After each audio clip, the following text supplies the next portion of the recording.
reach out. Yes. And I'm going to touch the hem of his garment. Yes. And I'm sure if I touch this garment, I'll be made whole. Yes, sir. Listen to me. Sometimes you can't go off of nobody else's faith. All right. You got to go off your own faith. Yeah. You can't get in on anybody else's faith. Right. You got to get in on your own faith. Y'all don't hear me. Yes, sir. Yes, sir. All right. She said in herself, nobody told her. Nobody told me. Y'all don't hear me.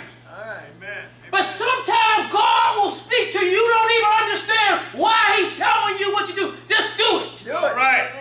You know, just reach out. Just touch. Yes. Man, you might have thought, well, that's pretty foolish for a thought to come in her mind. If I touch this garment, you would think he would have to lay hands on her. He would have to pray for her. He would have to do something special for her. Like he done for everybody else. He said, I'll come to your house and put my hand on your servant. Yeah. But you know the centurion said, because the centurion had faith, the centurion said, no, you ain't got to come to my house. I'm not worthy for you to come under my roof. But if you just speak the word, I know my servant will be. See, there's some people that have that faith within them. If they just touch the hem of his garment, they'll be made whole. Well, anyway,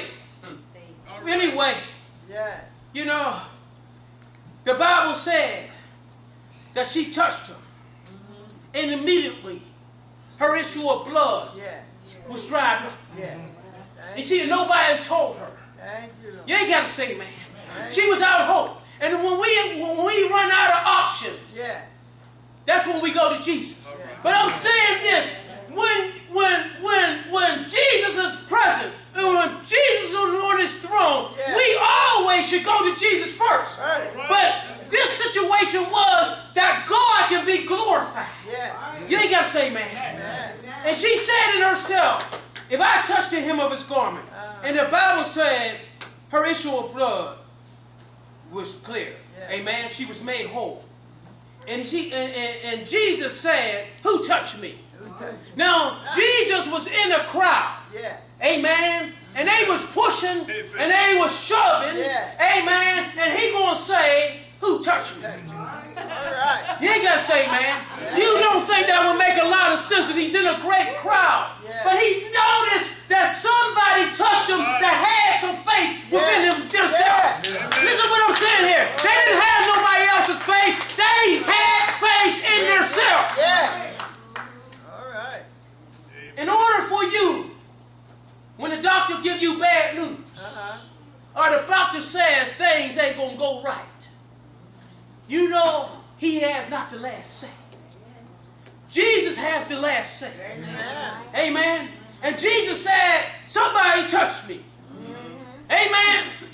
Because I know somebody touched me. Because something happened.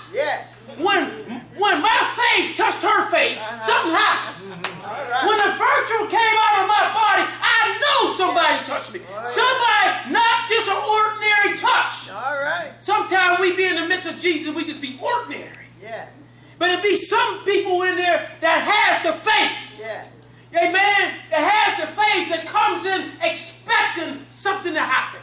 See, a lot of people are around Jesus and they don't expect nothing to happen, so nothing happens. But if you be around Jesus and you got the faith and you come into the church expecting a healing. Listen to me. Not if you just sitting here. You don't expect to be healed. You don't expect the doctor to heal you. But I'm telling you, the true doctor is Jesus. When you come to church, the Spirit of God is here because God said, where one or two are gathered in my name, I'm in the midst. The power is here, but you have to have the faith.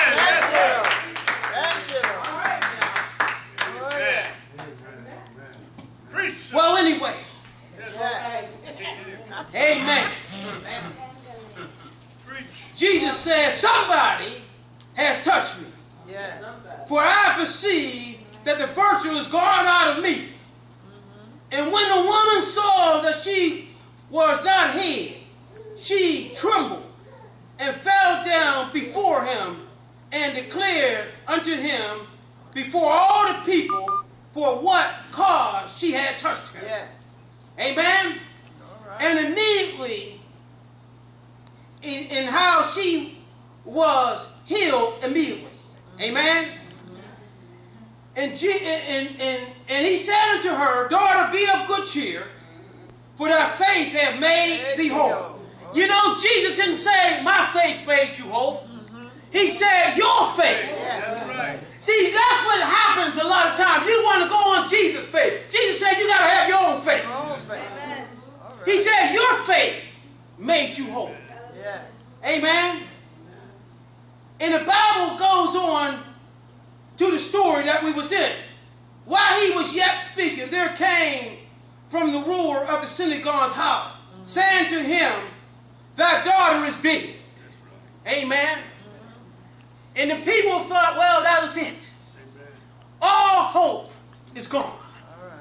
You know, Jesus, if you would have came, almost like what Mary and Mary Magdalene said, Jesus, if you would have been here, Lazarus wouldn't have died.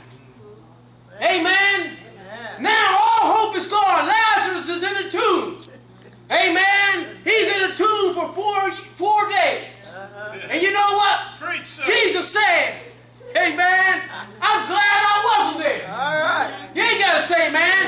When Jesus heard the news, Jesus said, I'm going to stay 3 more days. You know why he said he's going to stay 3 more days? Because they had this religion, they had this belief that the spirit hovered over the body for 3 days. Yeah. That's right. You ain't got to say, man. So Jesus had to wait until they had no hope. Y'all don't hear me? Jesus waited 4 days where they say he dead for sure. All right.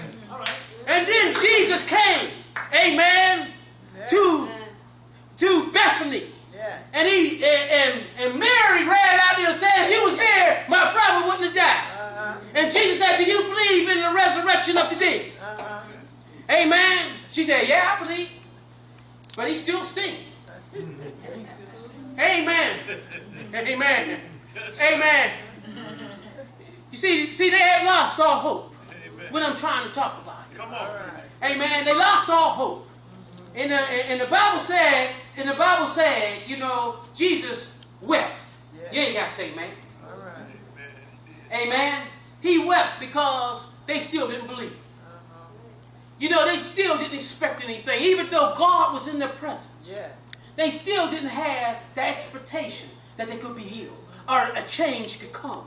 And a lot of times we get in the same situation. We come in, we don't have no expectation. We sick, we don't think. We think we got to take medicine, we got to do this, we got to do that. We don't think God can heal us. All right.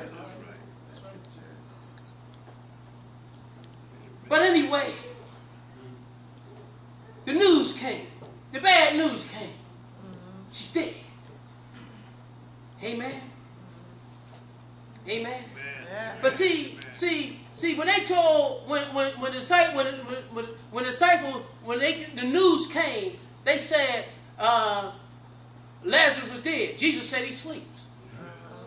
Y'all hear me? Yes. Amen. Because there's hope beyond hope. When we run out of options, when all hope is gone, there's hope after hope. Now I know that you don't think God is still raising the dead, but He is. Yeah. There's people that's dying that's coming back. God is still on His throne. He's still in power. All right. All right. Yes, sir. And the Bible said, amen, the bad news came from the synagogue house saying, your daughter is dead. Trouble not the master. Amen. All right, they lost all hope. Amen. Yeah. But when Jesus heard it, He answered and said, saying, fear not, believe only. Amen. And she shall be made whole. Now, you see, Jesus said, fear not, believe only. Amen. Believe in God only. That God is still in power. God is still able to do these things. It ain't no use coming to church if you don't believe